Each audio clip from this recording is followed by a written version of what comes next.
Can't get enough of that theme from Austin Wintry. It's a fantastic theme that he wrote for me almost 1 year ago. It's amazing. Anyway, good morning. My name is Rob Daniels, and welcome to Visions in Sound. Now, for those that may be joining me for the first time, Visions in Sound is a movie, TV, and video game soundtrack program that I produce each and every week here on CKWR. Now, last week's show, for those that may have missed it, was a huge success with the Horror Month Halloween Listener's Choice Show.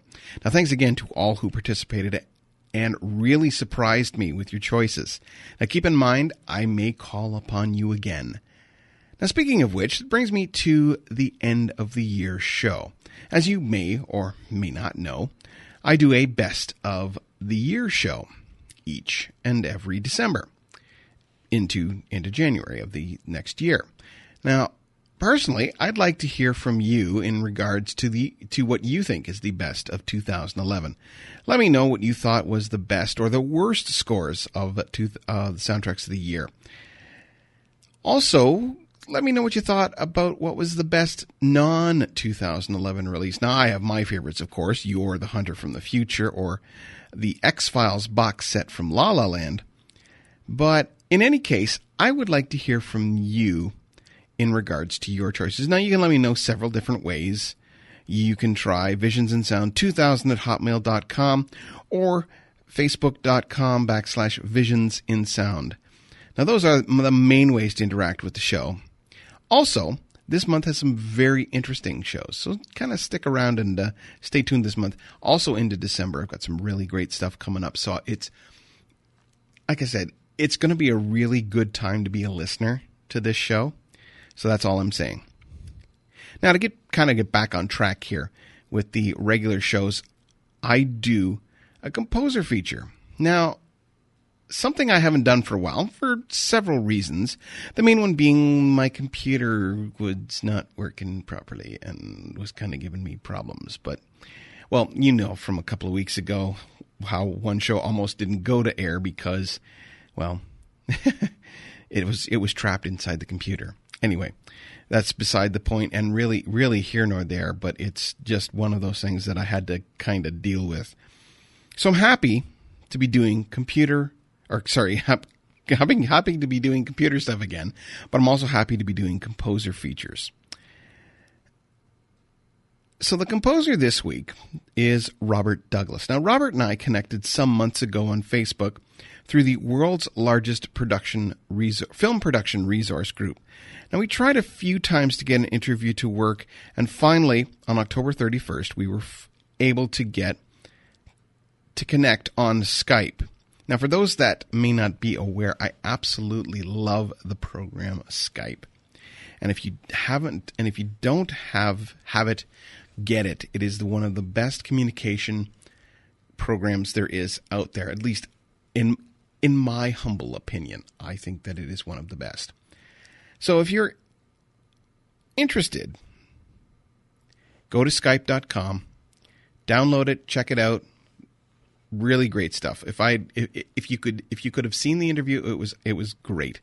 Anyway, so before I do get to some of Robert's music, here is part 1 of the interview that I did with Robert Douglas. And again, this is done. You may hear. I don't know if you'll hear it in the background, but the cat every once in a while will make a sound. So I doubt you'll be able to hear it very much, but it does come up every once in a while. So here is part 1 of the interview that I did with Robert Douglas. Let's start off with what is your musical background? Well, let's see here. I studied 2 different things with John Mahegan. I'm not sure who he was. He was a very famous a jazz piano teacher from Juilliard. I had studied with him for a few years. What do you call it? I got more of a jazz, type of technique from him. He's world renowned. He passed away several years ago, but he was really, really one of the best teachers and best players ever of jazz. And I also studied classical music when I was younger. I started off with classical with a concert pianist. He gave me the technique to play and that kind of a thing. But I was always interested in writing music. For example, he would just, my classical teacher, he can play anything, better than I can. And he would, play all these things. You put a music in front of him, he can play it, but he can never improvise. And that's what I was always interested in. So I would just make up things he just couldn't do that. But I got a good solid foundation from him and also John Mahegan. So, and I also studied with Frederick Worley from the Mannes School of Music in Manhattan for music composition, and theory and all that kind of stuff, harmony and all that.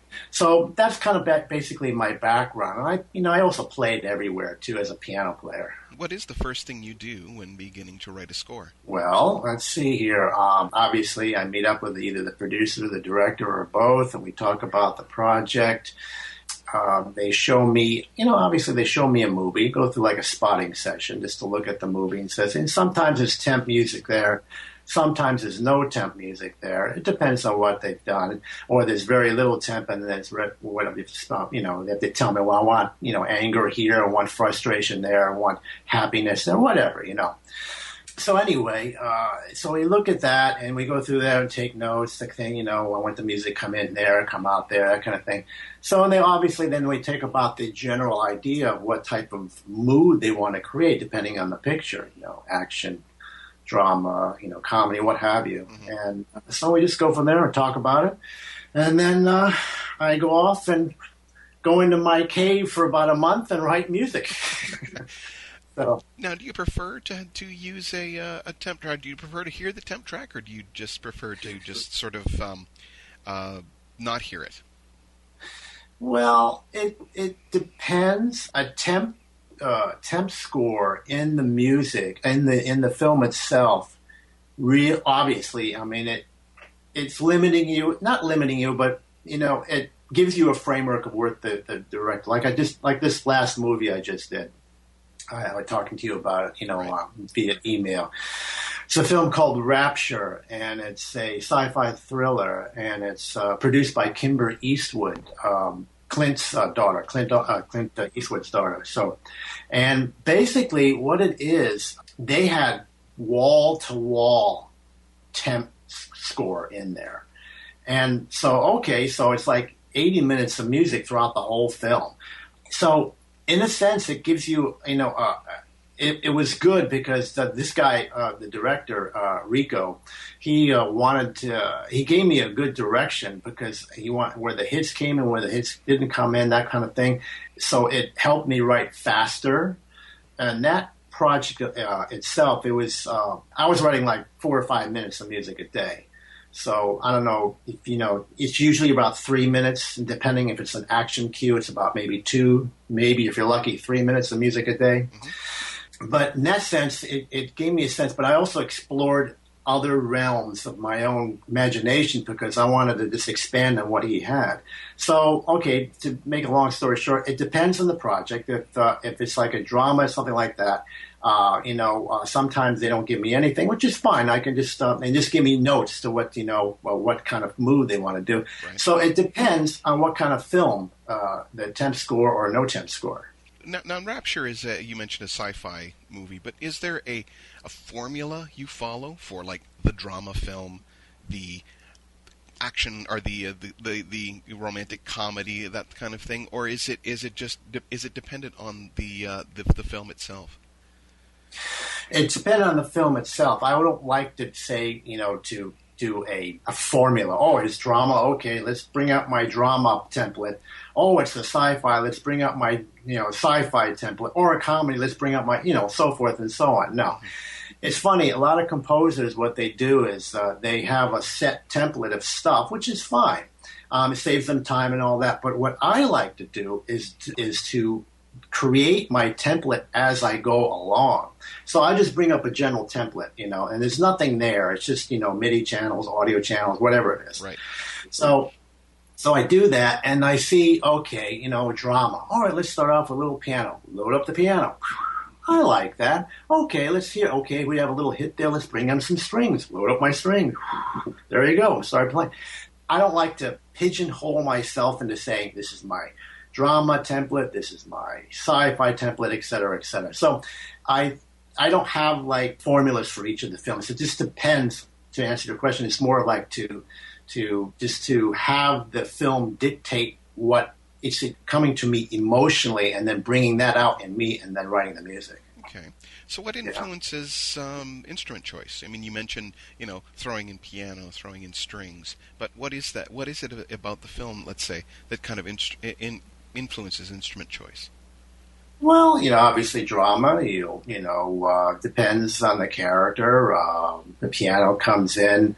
It depends on where it is. I mean, okay, if you have like a Spanish love story, obviously, I'm going to bring in a little guitar, and play some Spanish. The guitar is the lead, soft acoustic type of guitar.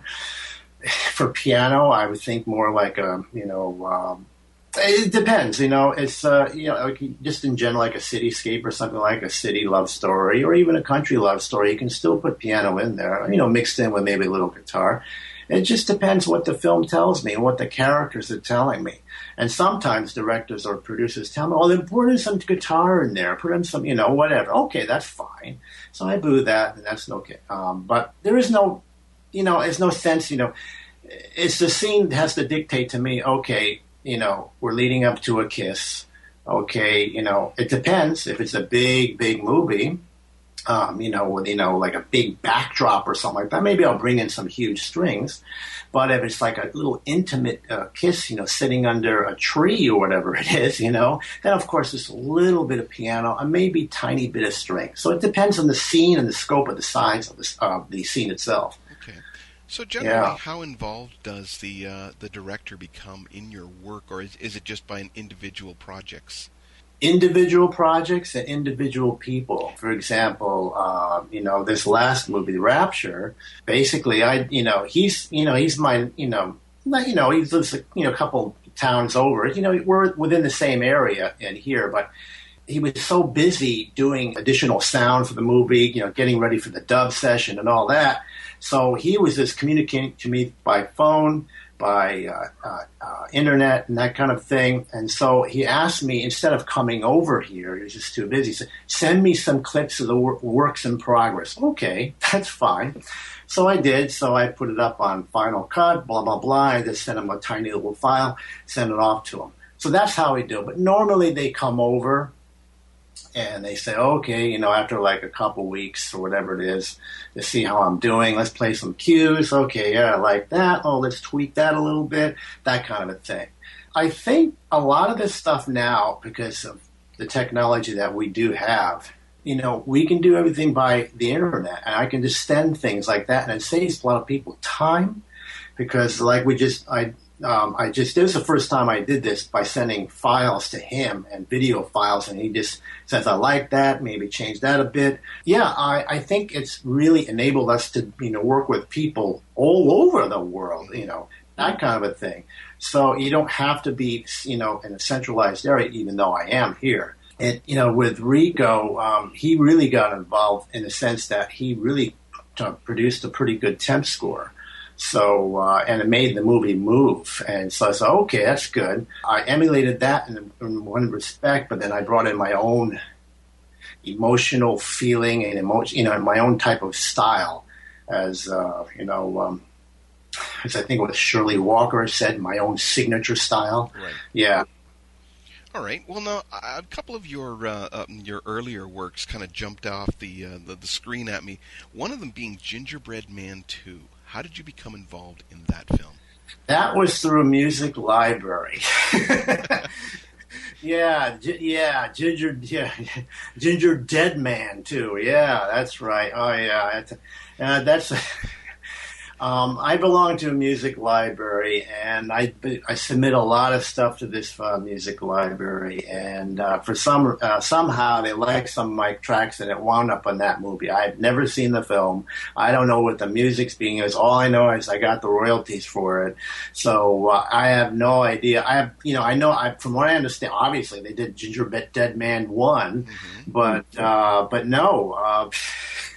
I have no idea what that film is, and I don't even know what music is in there. I have to look at my cue sheets.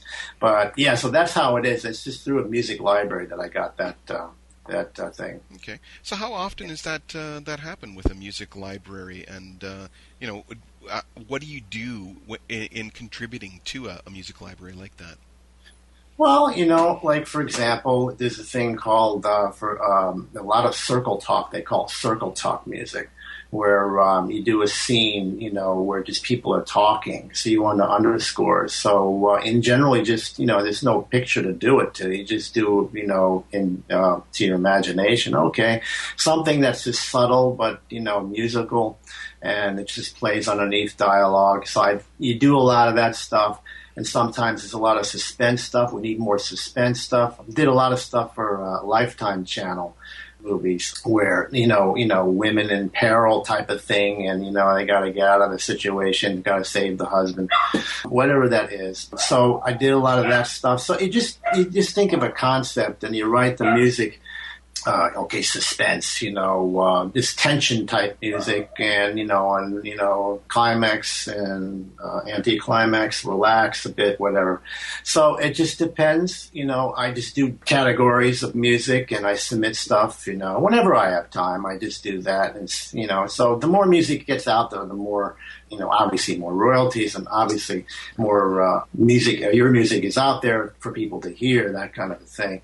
So that's what it is. It's nothing, there's no picture to write to. Right. Okay. Yeah. So now you've also done some music for documentaries and that sort of thing. What do you find is maybe the main difference between writing for just a regular film as opposed to a documentary, or is there any difference?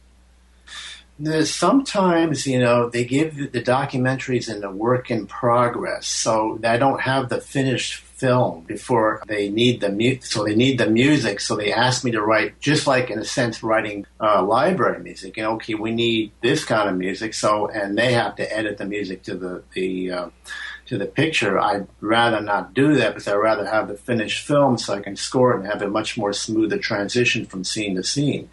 So in that sense, that's one way. And the second sense is that, yes, you get the finished documentary, so then you do the documentary, and it's much better because then it's just like a movie. You want to develop a thematic type of theme in the beginning in order to incorporate the whole idea of the film, the documentary itself, and then interplay it throughout the doc itself, and so there's sort of like an organic cohesion to the whole thing, as opposed to this bits and pieces of music here that really don't fit, and there you throw it in, So, like I said, in a sense, there's one way where they just need the music up front without the film, and then the second they have the whole completed doc, and then you just score it.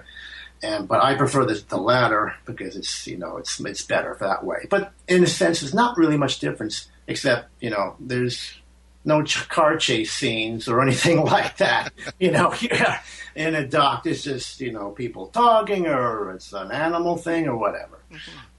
Now, in a dialogue scene, and you kind of touched on this earlier, do you score dialogue scenes, or as one composer once told me, you either get out or get under? Get out or get out. Depends on the situation, of course, and it depends on the spotting session.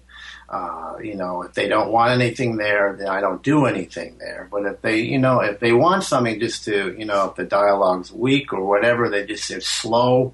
Okay, we need some music just to make it go faster so we can get to the next scene. So, yeah, it depends. You go over the director and the producer what you think where the music should go and should not go during the spot. I just remember doing this one movie, for example, it was an action film.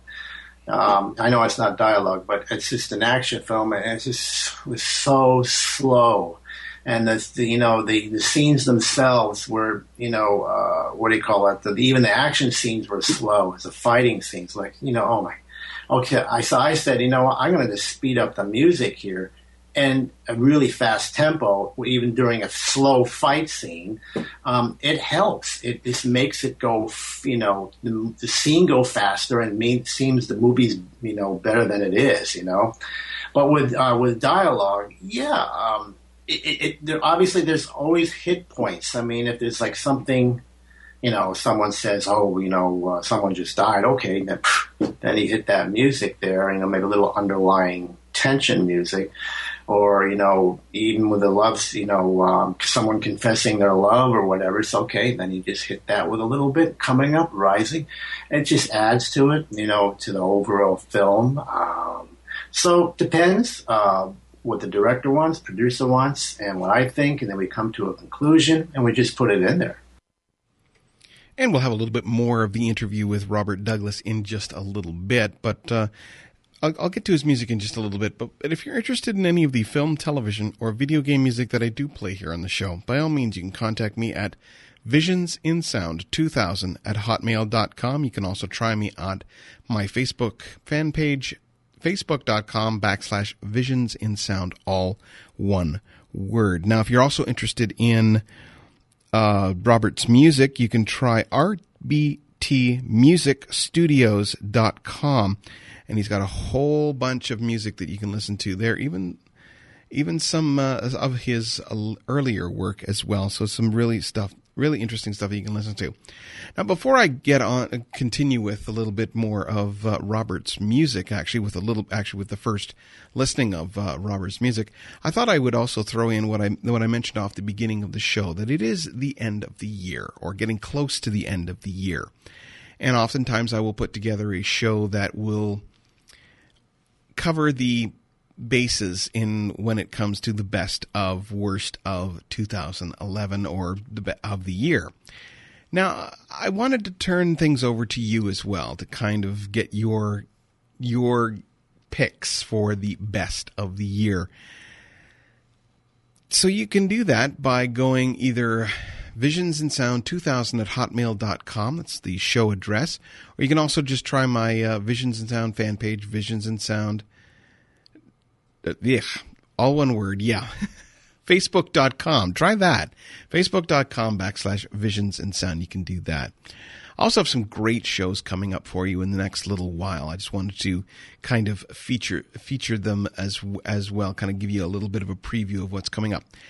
Next week, I have a very interesting program that I have kind of fell into my lap in some ways. My great-nephew is being baptized next week, and I thought, I'm going to do a show for him. So that's what I'm going to do. I'm going to be doing a show for my great-nephew Thomas. And he's not a great-nephew because he's a great-nephew. He's my great-nephew. He's a great-nephew, but he's also... Anyway, it's my niece's kid, so that's why he's my great-nephew. It's one of those things that I can walk around and go, I'm a great uncle. I'm a great uncle. I'm all of this. Yeah, that's kind of the babies just make me crazy sometimes, and just, they're so cute. Anyway, my wife thinks I'm weird. Anyway, but that's beside the point. So that's the show for next week. I'm really looking forward to that. I'm going to be doing some music from storybook character movies, like Winnie the Pooh. There's a movie called the Tigger Movie. I might do Shrek. I might do Puss in Boots. We'll see how it all works out as to the kind of music that I'm going to be playing. It hasn't been set in stone yet. Now, another show that I've got coming up that I'm really kind of excited about is there was a recent film, and anybody who listens to the show on a regular basis knows that I love the campy asylum films, specifically like the films like Mega Shark versus Giant Octopus or something like that. Well, they did one recently called Zombie Apocalypse, and the whole idea of the zombie apocalypse, I think, is kind of goofy, but there's enough of there's enough evidence available that, well, see, the Center for Disease Control actually has a contingency plan for a zombie apocalypse. That kind of tells you how seriously they do take this kind of stuff. So it's just that kind of. So I probably will be doing a show like that in the next week or so. I'm also thinking about a show of there's a film coming out called The Immortals, and it looks very interesting. It's by this same kind of producing group that did 300 and that sort of thing. It's very stylistic, very comic bookish in its look, and to me it's going to be very, very interesting to see what they're going to be able to do.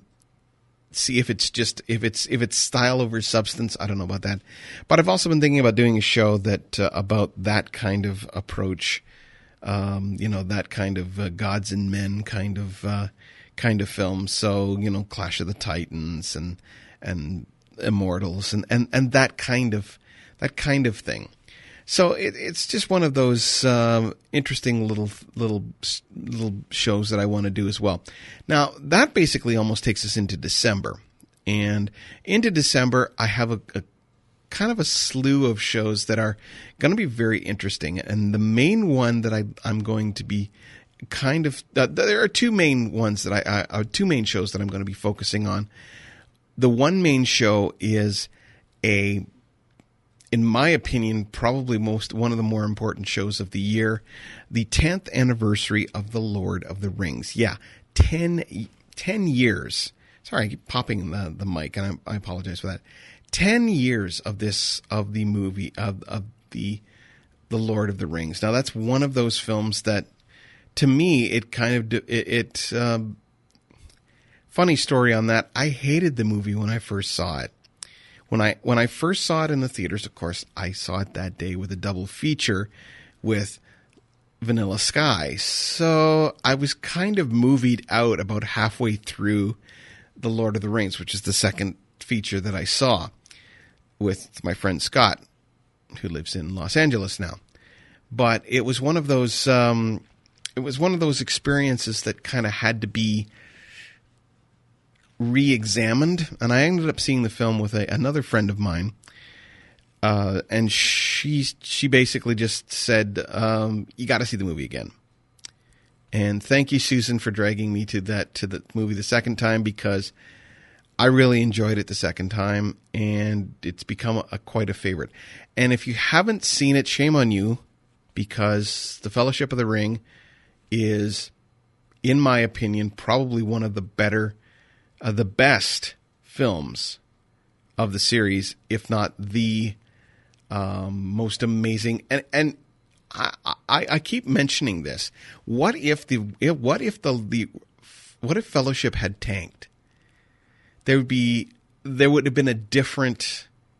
I think there would have been a different. We wouldn't know the three films as we know them now. I honestly think that it would have been a very different approach to The Lord of the Rings had that not come through, had the first film tanked. Well, that's kind of one of the shows that I've got in mind, the 10th anniversary of The Lord of the Rings, but also I've got a 70th anniversary of Citizen Kane. Now, I have been kind of sitting on this show. I've thought about doing kind of a tribute to Citizen Kane, but when the idea of the 70th anniversary came up, I went, okay, I got to do this. I definitely have to do this show. So one of the things that I'm going to do, I actually put a question out a little while ago as to how many people have actually seen Citizen Kane, or do they think it's the greatest movie ever made? I got a very interesting response. I actually did three different choices. Do you think it's the greatest movie ever made? Yes, no, or I've never seen Citizen Kane. I actually got more. I've never seen Citizen Kane. First of all, shame on you for not seeing Citizen Kane for what it is. And I saw it in the theater. Not in 1941, mind you, but I did see it in the theater recently. And it's one of those films that,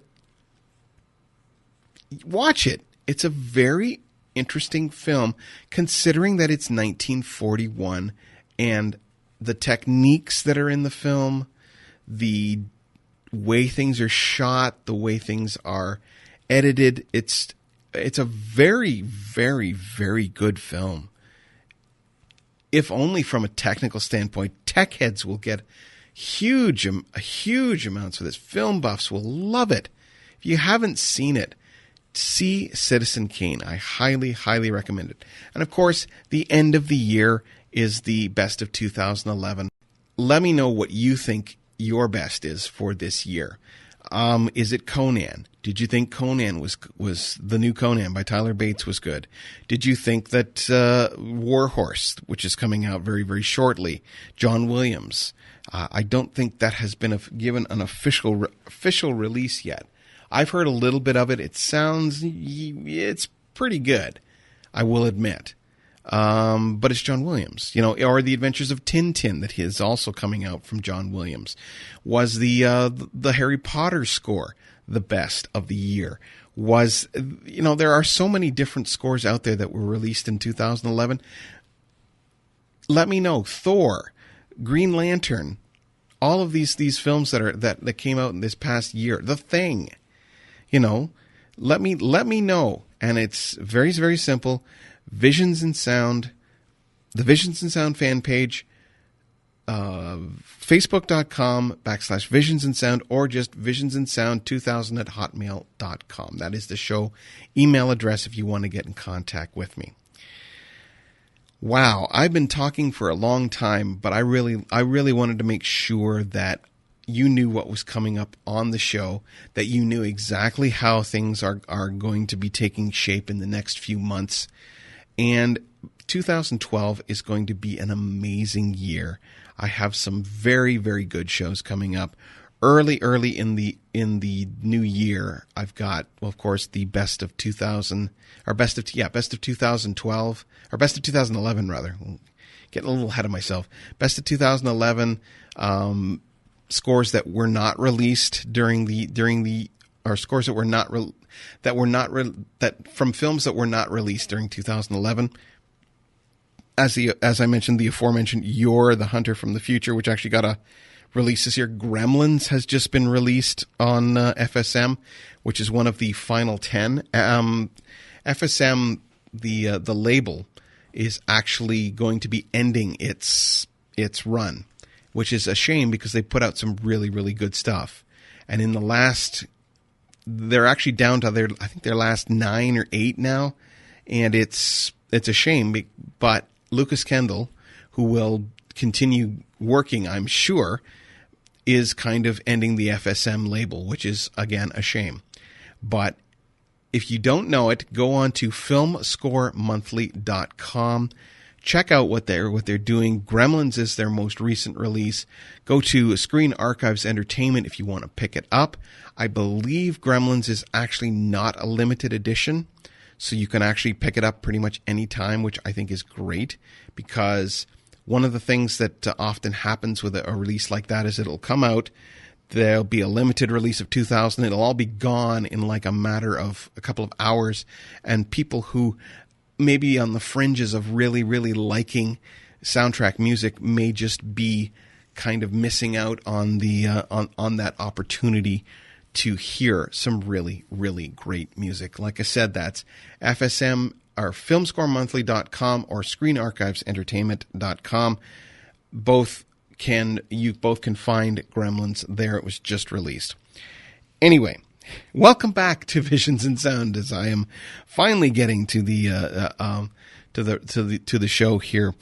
We are featuring the music of composer Robert Douglas. Now, if you're interested in finding out more about Robert's music, you can visit his website at rbtmusicstudios.com. Now, up first on the show is some music from various sources. The first being the China Expo, a movie called Torn Apart, and a TV action film called Body Blow. So here is some music from Robert Douglas, and I'll be back in just a little bit.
And with just a little bit of Robert Douglas's music from some various sources, including the China Expo, a movie called Torn Apart, and a TV action film called Body Blow. That's music, of course, by Robert Douglas.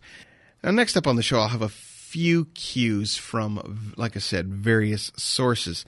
But before I do get to them, if you're interested in any of the film, television, or video game music that I do play here on the show, by all means, you can contact me at visionsinsound2000@hotmail.com. You can also try me on my Visions in Sound fan page. That's facebook.com/visionsinsound, all one word. And like I said, there are some great programs. I'm basically doing this I'm going to be talking a little bit more than I usually do, because I'm basically letting people know that may not have heard the show before, that this is Visions in Sound, and this is my baby. It's been my show for 11 years now, going on almost 12 years. And it's a movie, TV, and video game soundtrack program that I'm more than happy to produce here on CKWR each week. And I hope to continue to do the show well into the next years, well into many, many years after that. And it's been, like I said, one of my labors of love over the past little while, and I just really like doing the show, and it's just one of those things that I just really, really enjoy. I've featured composers from all over the world, and tonight I am featuring Robert Douglas. Now, I'll get to the second half of the interview in just a little bit, but I just wanted to kind of throw that out there and let you know that that's what the show is about.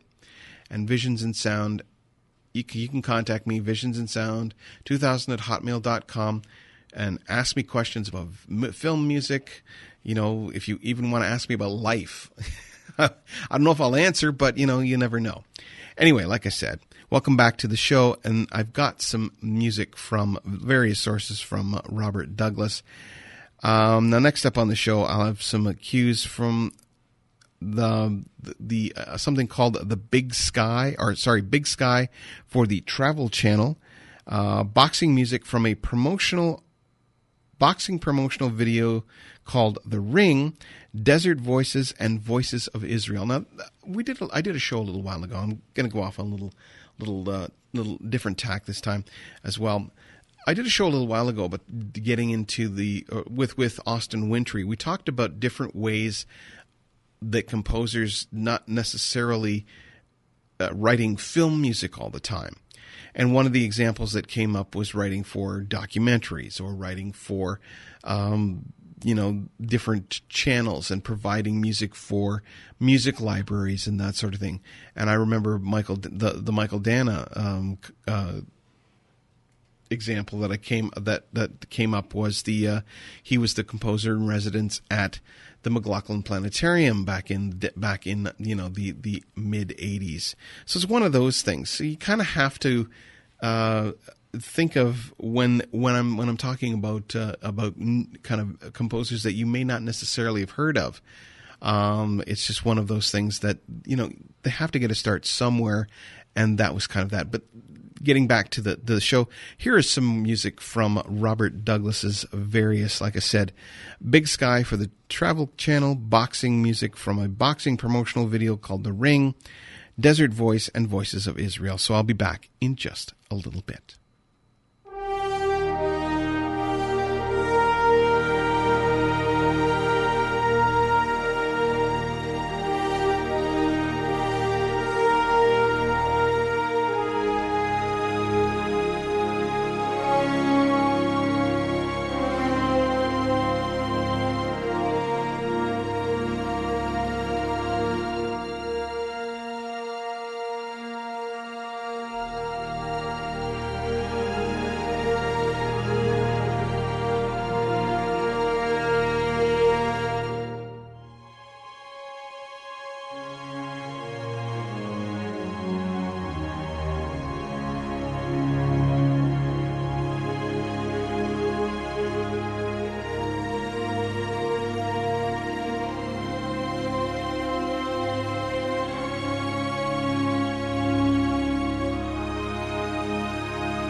and with just a little bit of music from various sources from composer Robert Douglas. We heard a little bit from Big Sky for the Travel Channel, boxing music from a promotional video called The Ring, Desert Voice, and Voices of Israel with a little bit of extra music at the end there. Now, if you're interested in any of the film, television, or video game music that I do play here on the show, by all means, you can contact me at visionsinsound2000@hotmail.com. You can also try me at facebook.com/visionsinsound. That's all one word. Well, welcome back to Visions in Sound, as this week we are featuring the music of composer Robert Douglas. Now, before I do get to some more of Robert's music, I also thought I would make a kind of a reminder for those that may have missed the whole thing that I said earlier about the shows that are coming up. I've got some great shows coming up in the next few weeks, and most of them are just the kind of shows that you hopefully will really enjoy, and I'm really hoping that you will. First of all, I'd like to make a huge thank you to those who voted last week on my Halloween program.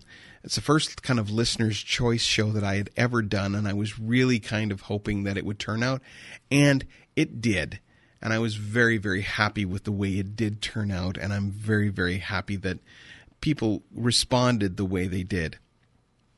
I'm still getting responses every once in a while, even though the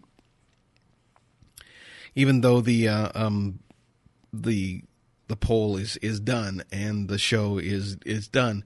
I'm still getting little responses that they really enjoyed doing.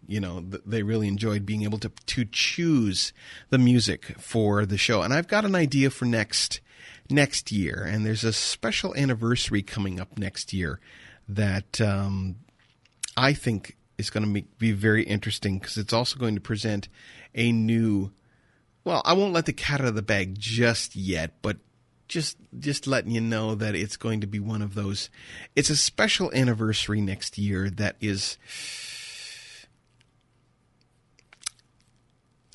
I'm thinking, do I let the cat out of the bag now, or do I kind of just let it go? No, I think I'm just going to keep it under wraps for now, but the only hint I'm really going to give is that it's the 50th anniversary of this particular franchise. Basically, that's what I will say on that.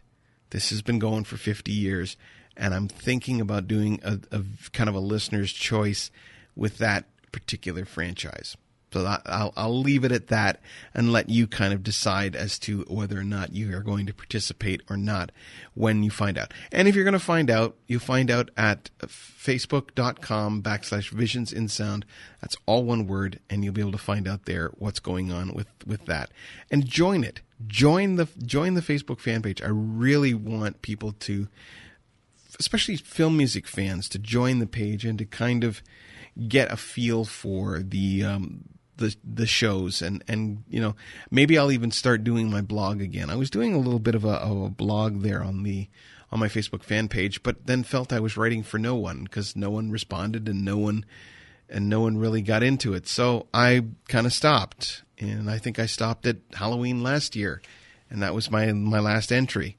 So I'm kind of hoping that maybe with the more people getting involved with the fan page and that kind of thing, that I'll kind of restart doing the blog and doing the reviews and the kind of stuff that maybe you want to hear and that kind of thing. So I'm really hoping that will transpire. So like I said, Visions in Sound, all one word. Facebook.com/Visions in Sound, all one word. That's if you want to join. If you just want to talk to me on the regular Facebook, by all means, you can find my name, Robert Daniels, and just look for me. I'm a Conestoga alumni. That's my kind of Conestoga College alumni. That's what it says underneath my name. So that's how you can find me, and just become my friend, and we can talk film music, of course, off air, but we can talk film music. We can talk, life in general, that kind of thing. So I just wanted to throw that out there as well. And if you're interested in Robert's music, by all means, you can go on his website at rtbmusicstudios.com. It's a really good site. I was on it, and there's some really interesting stuff on there. If you want to learn, kind of more about him and the music that he does, and maybe hear a few audio samples more than you'll hear tonight, you can go on the website. You can go on that website and find out there. If you want to contact me, it's visionsandsound2000@hotmail.com, or the Visions and Sound fan page, Facebook.com. I'll get that right. I've been doing this. I've had the Facebook fan page for a little bit, and I keep messing up the idea that it's the Facebook.com/Visions in Sound, all one word. There. That's how that's how that is going to work. So now I've kind of given you a little bit of a hint as to what's coming up in next year for a special show. There's a lot of anniversaries next year that I'm going to be featuring. One of them is the anniversary of Tron. There's a whole bunch of other there's some really great music for Tron that came out recently with Tron Legacy, and if you haven't heard that score, go out and get it. It's really, really worth it.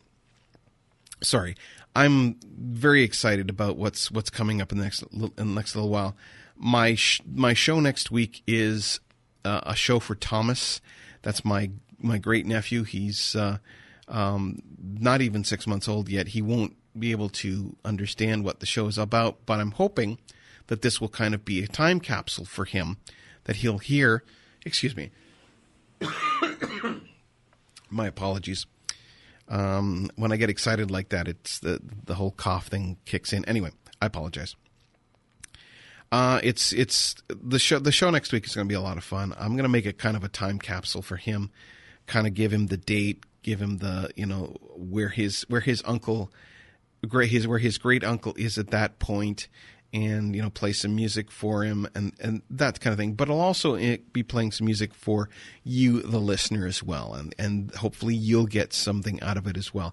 I'm thinking like Winnie the Pooh, Tigger, the Tigger movie, something in the middle, maybe some Shrek, maybe some Puss in Boots. We'll see how that all works out. I'm still kind of working on the fine details of the show. I'll have a chat with my niece, I'll have a chat with my wife, I'll have a chat with my mom, that kind of thing, kind of give a whole, get an idea of what kind of music should be played.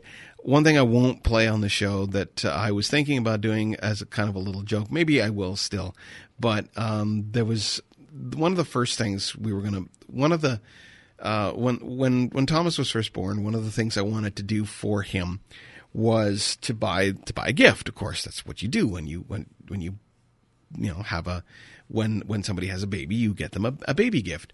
Well, my wife and I are in the store, and I find this Nerf battle axe, and I was going, he's a boy, we get him a battle axe. Yeah. No, my wife just didn't get it, and I don't think a lot of people did get it. But anyway, so I won't be playing like Conan or anything like that on the show. So just it'll be nice, safe, baby type, kid type music. Just keep that in mind. So anyway, welcome back to the show. As this week I'm featuring composer Robert Douglas. Now, next up on the show, I have part 2 of the interview that I did with Robert, and again, thank you to Skype.com for the program Skype, because without it, I wouldn't have this grand interview that I did with him, and it's just one of those great things that I really, really enjoy doing. I really enjoy doing the interviews, but my technology has not. My computer had problems. My original computer had problems, so thank goodness I have another computer now to kind of work on those little details of getting interviews out and that sort of thing. So hopefully we'll have some more interviews coming up in the next little while. So here is part 2 of the interview that I did with Robert Douglas. Back in just a little bit. Now, you've mentioned Rapture on a couple of occasions. So Yeah. let's talk about your latest work, Rapture. So how did you become involved? Well, believe it or not, I saw an ad for this movie. So I said, okay, let's put my name in there, put my website and see what happens, right? Okay, and they wrote back. So was it Rico Lowry is the director. He's a pretty good director. As a matter of fact, I got a 2-picture deal out of this whole thing. So yeah, I said, so I'm doing this next movie, which is coming up in February. You're going to shoot it in December, called Embryo. It's another sci-fi. But anyway, so I saw this ad, so I sent my music to them. He comes back and said, hey, would you mind doing a couple of just demos? I said, yeah, no problem. So he wanted a chase scene and maybe like, sort of like a, not love music, but sort of like a dramatic music representing a couple starting a new life. Okay, no problem. So I just wrote this blindly without any video. So I just sat there playing, okay, got that. And he described what he wanted. It's this sci-fi thriller where it's the end of the world and it all takes place in one day and people are coping and people are dying but they're being chased by aliens, by that they're using weather like clouds that use lightning to kill people, zap them to oblivion. So okay, so I wrote the chase scene. I imagined what it is and I sent it in, and he said, well, hey, he tells me, boy, Robert, I like your stuff. You'd be surprised. There's so many composers that are so good out there. I said, yeah, they are. But I love your stuff. It's so dramatic, and it sounds great. I mean, would you be interested? Sure. So that's how I got it. What do you do when you're writing? What's your method? Do you start with a main title? Or in this case, I know you mentioned the fact that you'd actually written a separate piece, but do you start with a main title and continue from there, or is it like just something to base it on and then, I don't know, how does that work? You're absolutely right. I take the main title from there because I need to establish a mood for the film. Mm-hmm. Or I can take the biggest action sequence there is and start with that. Because there's like a 10-minute sequence in this movie, and that from there I can also establish a mood. But this time around, I did the theme because I wanted to have the flavor of the film, and from that I can extrapolate certain key elements of music and thematic passages, and then use them throughout the film. So that sort of becomes the template. I have this music, and then I just splatter it here and there where I add other stuff in. So then it becomes like an organic whole.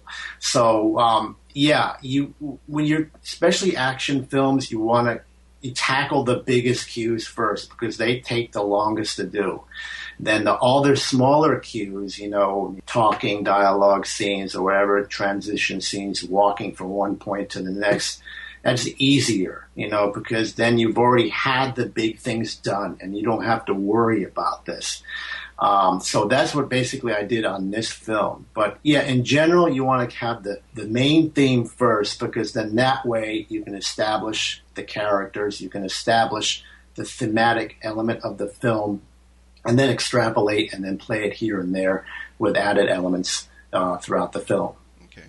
Now, are there any live players in this on this score? Not this one. No, not this one. That's a low-budget feature. So I basically used my studio. I'm the live player. Me! So I've been doing all this stuff. Oh, piano, strings, percussion? Okay, there we go.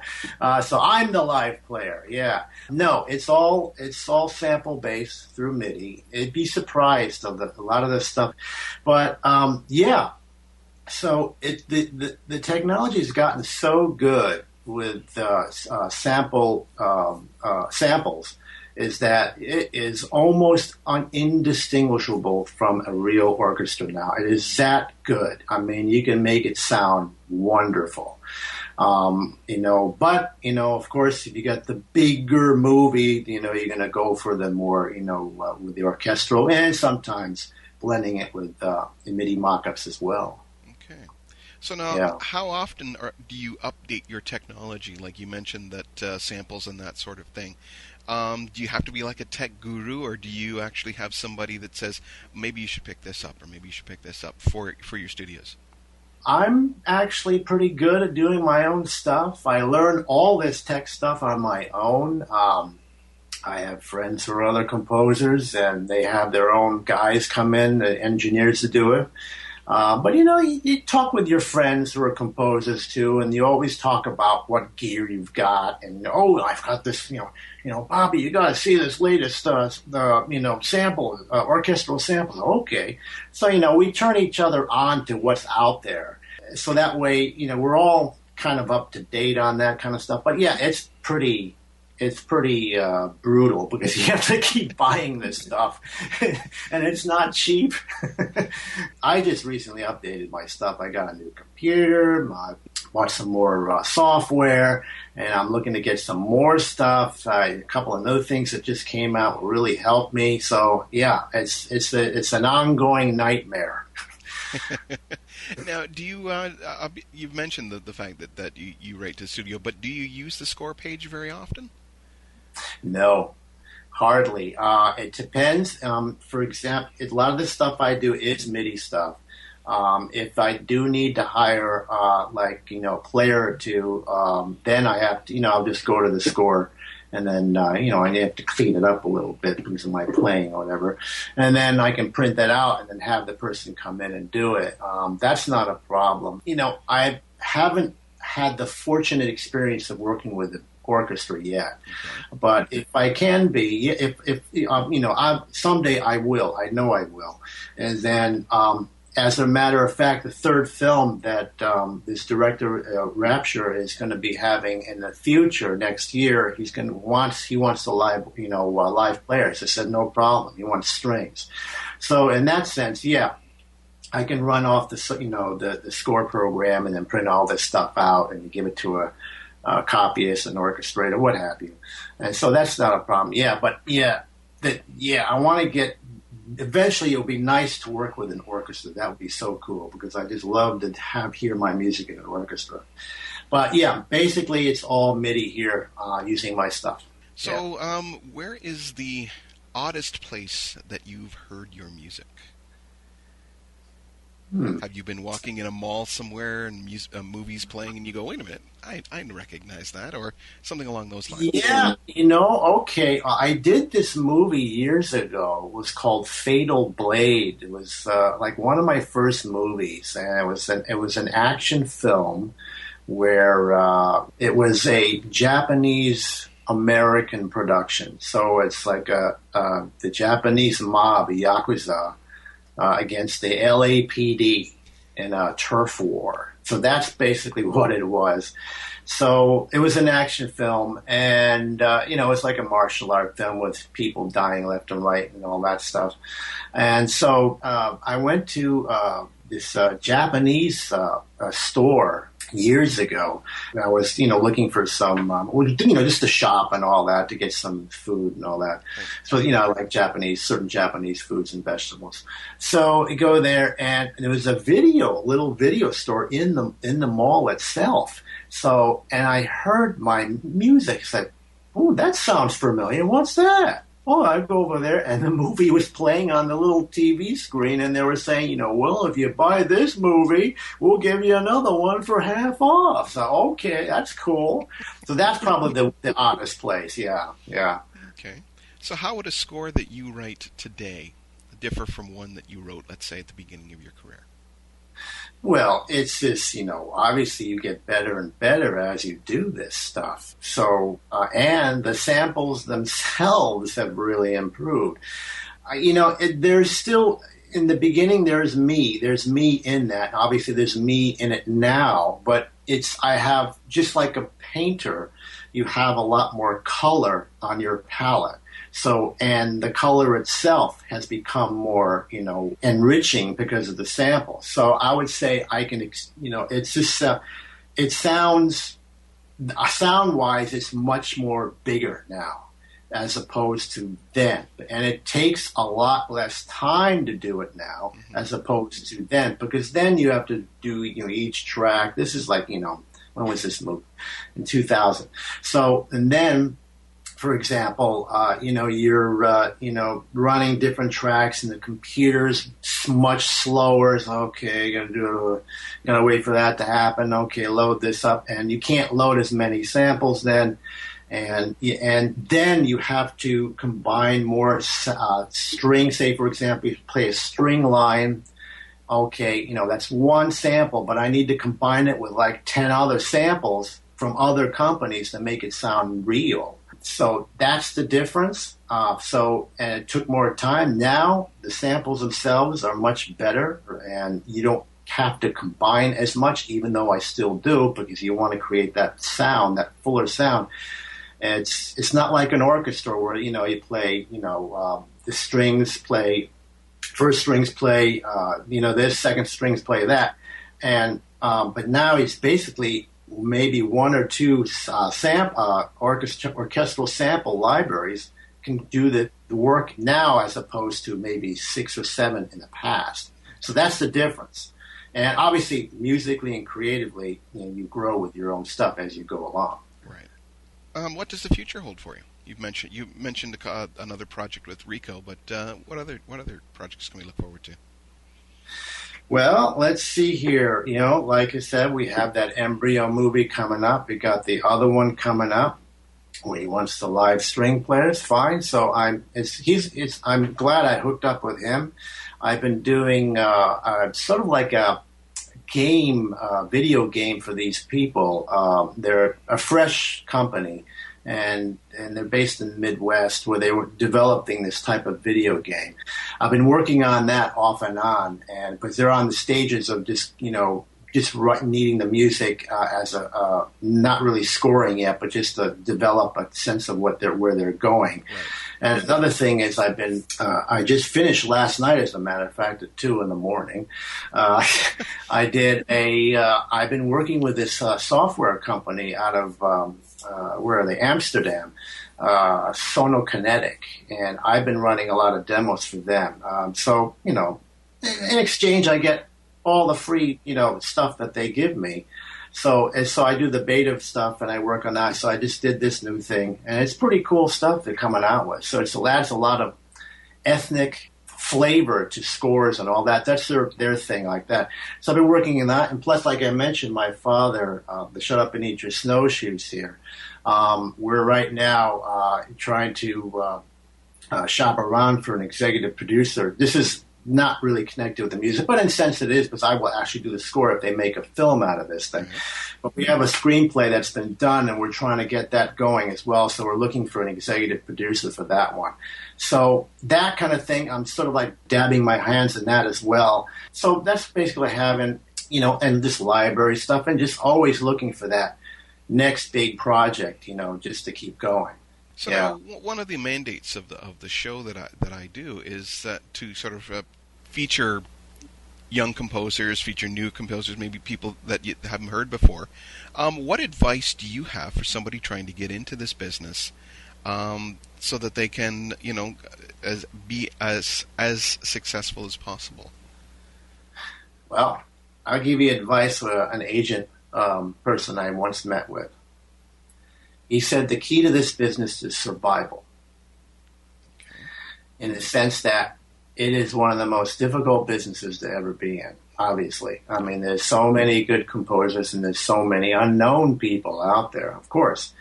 The key is to make connections and to establish relationships with people, and to keep on working. The ideal relationship would be the Steven Spielberg, John Williams situation, where you just going, you'll always work.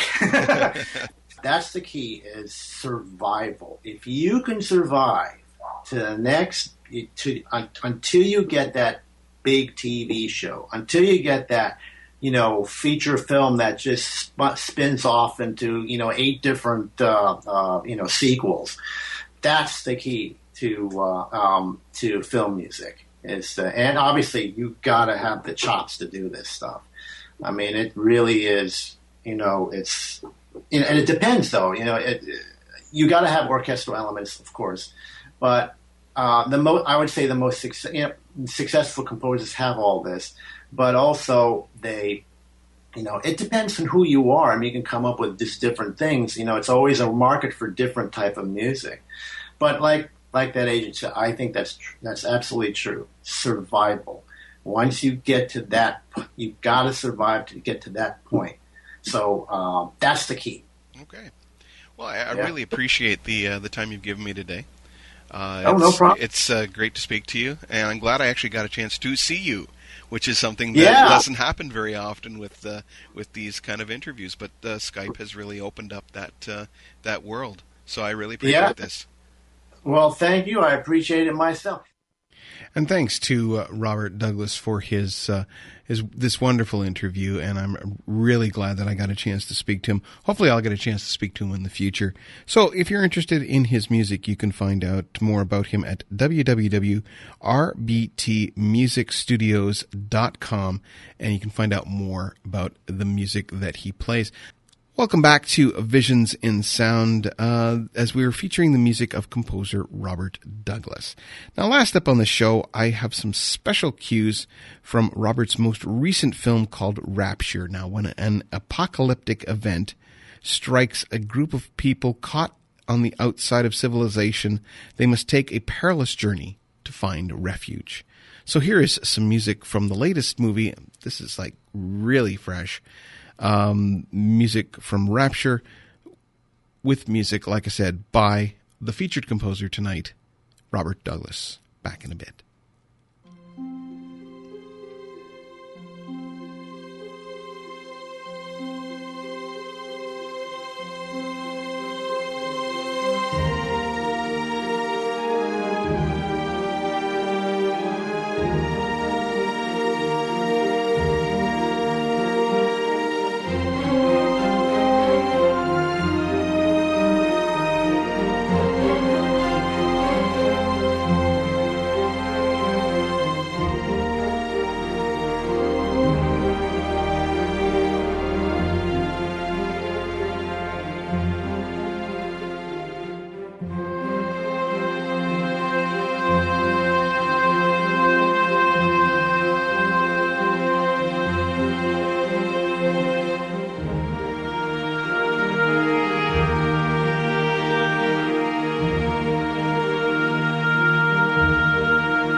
and with some music from the film Rapture. That's music by Robert Douglas. Well, that's getting very, very close to the end of the program, and I hope you've enjoyed this week's program. But I just wanted to let you know about what's coming up in the next little while for maybe those that have missed the last little bit. Excuse me for just a second. Sorry about that. Like I said, my voice is a little funny, a little croaky this night, but can't do much about that, unfortunately. I guess it's just either the amount of water or that's on hand. Anyway, don't need to explain. So like I said, what I've got coming up next week is a very special program, but I'll get to that in just a little bit. In the next little while, there is a possible show about the zombie apocalypse. Now, there's a lot of, like I said, for those that don't know, I'm a huge fan of the Asylum films. And if you're not familiar with the Asylum, they make really low budget kind of films. They put out quite a few films in a year, and a lot of them are like these really kind of low budget films that kind of goofy. And if you haven't seen them, Mega Piranha, I highly recommend Mega Piranha and Mega Shark versus Giant Octopus, and maybe even Moby Dick 2010 or 2010 Moby Dick. That's the title. Highly recommend those films if you haven't seen them. They're just kind of goofy enough that you will really, really enjoy them, especially if you're like a B-movie fan like I am. I kind of really enjoy that kind of huge amount of cheese. And when you see it in a mainstream film, you pick it out. But I mean, these films are just so incredibly cheesy sometimes. Anyway, so I'm thinking about there is a film coming up, or there was a film that showed up on the Sci-Fi Network called Zombie Apocalypse. Now, it will show up for sure on the Asylum website as a DVD. And if you don't, check it out. I'm sure you'll really, really enjoy it, especially if you're a fan of zombie films. And zombies need love too. So I figured maybe a show on, Dawn of the Dead, 28 Days Later, that kind of approach to the zombie mythos, that might be a good thing to do. Also, in the next little while, and I'm really, really kind of considering this as well as kind of a as we head well into December, and December is going to be a really, really interesting month with some anniversaries, two big anniversaries during that month. The 10th anniversary of The Lord of the Rings, and like I said before, it's one of those moments or one of those films that you really have to kind of like go, yeah, this was pretty major when it came out, because they were taking a huge risk in doing those films. And when they decided to finally do them,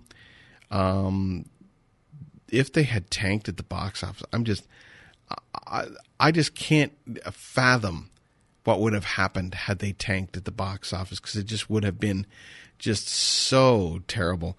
Also, another big one is the 70th anniversary of Citizen Kane. If you haven't seen this classic movie, rent it and see just how awesome a movie can be from the 40s, and just how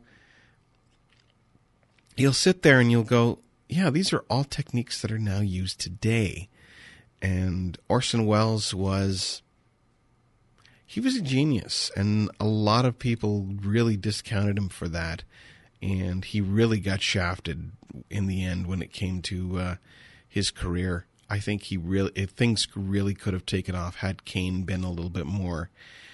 If he hadn't been so arrogant himself, I think that things would have been a little different.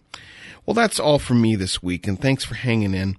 Join me next week as I feature the show for my great nephew Thomas with music about storybook characters and that kind of thing.